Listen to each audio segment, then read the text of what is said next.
Burung ini dikenal sebagai burung arsitek, karena mereka ahli dalam pembuatan sarang yang megah.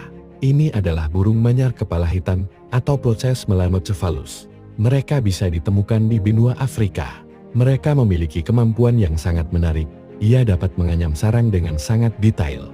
Ia menggunakan rumput, ilalang dan daun, sebagai bahan bangunan untuk sarang. Sarangnya yang megah, tidak hanya sebagai tempat tinggal saja, tapi juga berfungsi untuk terhindar dari predator dan cuaca buruk. Inilah alasannya kenapa burung manyar dikenal sebagai burung arsitek.